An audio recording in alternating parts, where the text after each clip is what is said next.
Hello दोस्तों। अब Rafale की डील तो लगभग लगभग हो ही चुकी है और ऐसी भी खबरें आ रही हैं कि भारत सरकार अब इंटरेस्ट दिखा रही है SU-57 में राफेल से अलग। इसके अलावा हमारा तेजस का प्रोग्राम चल ही रहा है और एम का प्रोजेक्ट पर भी काम युद्ध स्तर पे किया जा रहा है। लेकिन दोस्तों ऐसी क्या इमरजेंसी आ गई कि हमें अपनी एयरफोर्स को इतनी तेजी से अपडेट करने की जरूरत पड़ने लगी।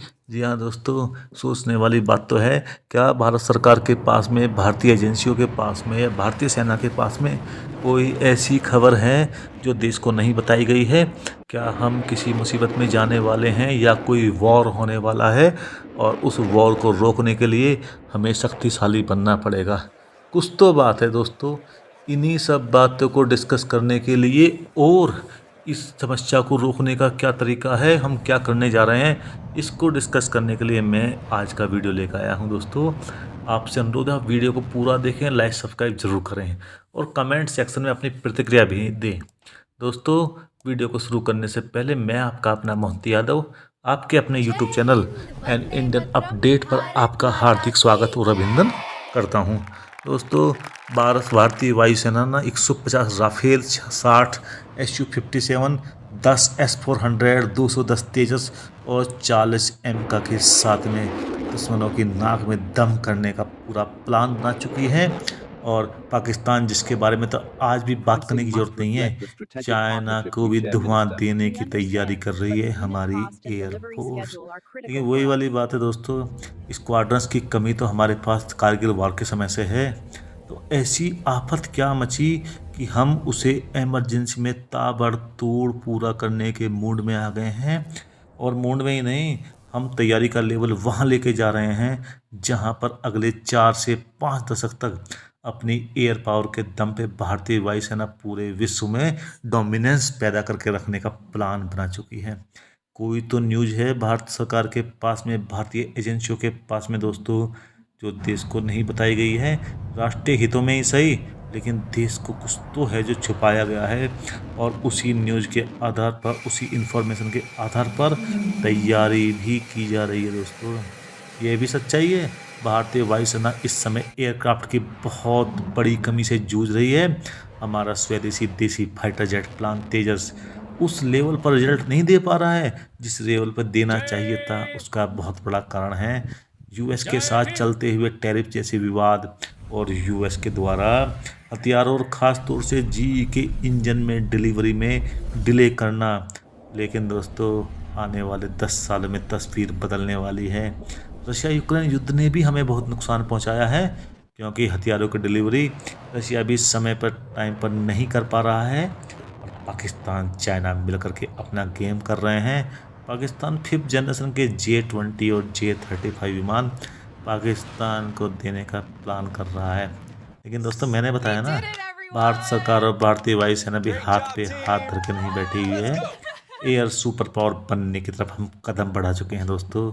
और 2035 तक एयर सुपर पावर बनने का सपना है ना, उसके बारे में मैं आपको बता रहा हूँ दोस्तों, हम क्या करने जा रहे हैं।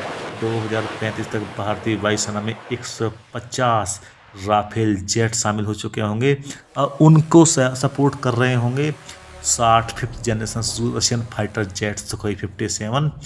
दुनिया का सबसे तगड़ा डिफेंस सिस्टम S-400 की 10 यूनिटें। S-400 वो है दोस्तों जिसने ऑपरेशन सिंदूर में भी अपने जलवे दिखाए हैं। 210 से अधिक तेजस फाइटर जेट्स जो हमारे देसी उत्पादन होंगे और उनके साथ होंगे 40 के करीब हमारे 5th जनरेशन एम का फाइटर जेट। अब दोस्तों इतनी तगड़ी फ्यूचर प्लानिंग देख करके तो क्या J-20 और क्या J-35 पाकिस्तानी नहीं, चाइना का भी दम जरूर निकलेगा दोस्तों। अब 114 राफेल हम खरीदने जा रहे हैं, 36 ऑलरेडी हम खरीद चुके हैं। इसके अलावा 26 मेरीन राफेल की भी खरीद नेवी के लिए की जा रही है दोस्तों। उम्मीद है इस बार फ्रेंच प्रेसिडेंट के आने के साथ ही राफेल के डील पर साइन हो चुके होंगे और अगले 3 से 4 साल के अंदर डिलीवरी भी शुरू हो जाएगी। शुरुआती कुछ विमान सीधे फ्लाई अवे कंडीशन में आएंगे फ्रांस से उड़ करके इंडिया और बाकी बनाए जाएंगे इंडिया में ही। 3 लाख करोड़ के आसपास की डील होगी। फ्रांस को इतनी बड़ी डील शायद इतिहास में कभी नहीं मिली है।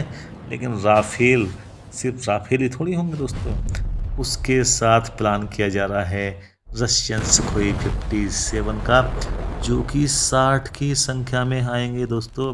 क्योंकि राफेल में सुखोई 57 में एक अंतर है, राफेल 4.5+ जनरेशन का फाइटर है, जबकि Su-57 5th जनरेशन का फाइटर है।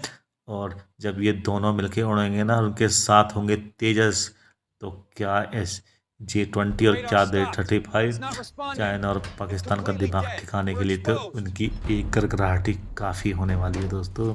भारत सुखोई 57AE को इंडिया में बनाने का प्लान कर रहा है, और इससे पहले भारत सुखोई 30 MKI भी इंडिया में बना चुका है।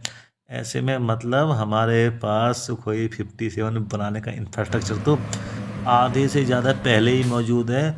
मतलब हमें सुखोई 57 की डेवलपमेंट में इंफ्रास्ट्रक्चर की बहुत बड़ी प्रॉब्लम नहीं आने वाली है। और राफेल के लिए इंफ्रास्ट्रक्चर ऑलरेडी हम डेवलप कर चुके हैं, राफेल इंडिया में ही बनाए जाएंगे। अब आते हैं दोस्तों, ये तो अटैक की बात होगी, अब करते हैं डिफेंस के ऊपर बात। 10 S-400 फुल प्रूफ डिफेंस हमारे पास होंगे। S-400 को सपोर्ट करेंगे हमारे स्वदेशी आकाश। जी हाँ दोस्तों, एक सुदर्शन चक्र बनाया जा रहा है पूरी तरह से देश के डिफेंस सिस्टम को सुरक्षित करने के लिए, और सुदर्शन चक्र को पूरा करते हैं आकाश और रशियन S-400।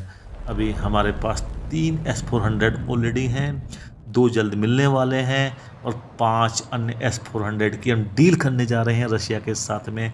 कुल मिला के 10 S-400 होंगे, और हमारा डिफेंस सिस्टम सुदर्शन प्रोजेक्ट के साथ दुनिया में छा रहा होगा। तब दुनिया आयरन डोम के बारे में बात नहीं करेगी, तब बात होगी भगवान कृष्ण के सुदर्शन चक्र और भारत के S-400 और आकाश से बने हुए सुदर्शन चक्र डिफेंस सिस्टम से। दोस्तों ये तो होगी खरीदारी की बात, अब थोड़ी बनाने की बात भी कर लें जो हम डेवलप कर रहे हैं। ऑलरेडी हमारा तेजस MK-1A और तेजस MK-2 प्रोजेक्ट चल रहा है।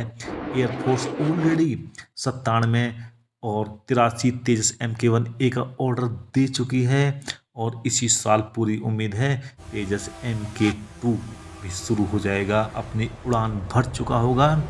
दोस्तों यह राफेल और टाइफून की श्रेणी का विमान है तेजस MK-2, ऐसे ही नहीं है नॉर्मल विमान है। बहुत बड़ी उपलब्धि होने वाली है भारतीय वायुसेना के पास में, और 2030 तक सेना में शामिल होने की पूरी उम्मीद है दोस्तों। भारत 40 विमानों को ऑर्डर देने की तैयारी में है, अगले 10 सालों में 210 से ज़्यादा हमारे पास तेजस MK-1 और MK-2 के विमान होने वाले हैं दोस्तों। इसके अलावा एक हमारा स्वदेशी महत्वाकांक्षी प्रोजेक्ट है एमका। जी हाँ दोस्तों, हमारा 5th generation advance fighter jet AMCA program 15,000 crore रुपए की शुरुआती लागत से शुरू किया गया है, और DRDO पूरी मेहनत कर रहा है इसके।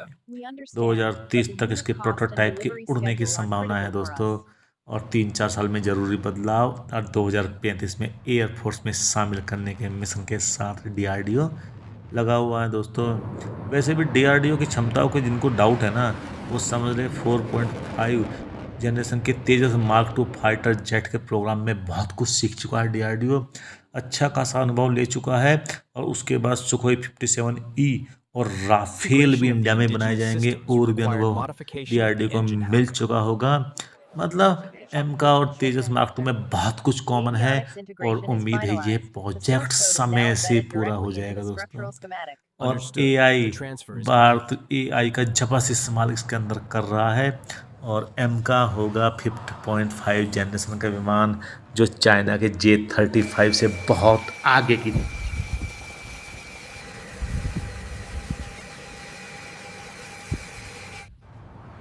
भारत का होगा। और भारतीय वायुसेना के दम पर दुनिया के आसमान पर राज करने का प्लान ऑलरेडी कर चुका है। खैर, आज के वीडियो से एक हिंदुस्तानी होने के नाते गर्व का एहसास तो दोस्तों आपको हुआ ही होगा, और क्यों ना हो। हमारे स्वदेशी विमान, हमारी एयरफोर्स जब आसमान में गड़गड़ाती हुई निकलेगी ना, तो दुश्मन के सीने कैसे कांपेंगे, उनके बारे में तो आप अनुमान लगा ही सकते हैं। यार दोस्तों, इसके बारे में अगर कोई और सूचना मेरे पास आती है, मैं दोबारा भी वीडियो लेकर के आऊँगा। और आपसे अनुरोध है, अगर आपको वीडियो पसंद आया है तो आप वीडियो को लाइक करें, चैनल को सब्सक्राइब करें और कमेंट सेक्शन में अपनी प्रतिक्रिया जरूर दें। इसी के साथ मैं इस वीडियो को यहीं पर समाप्त करता हूँ। जय हिंद दोस्तों, वंदे मातरम, भारत माता की जय।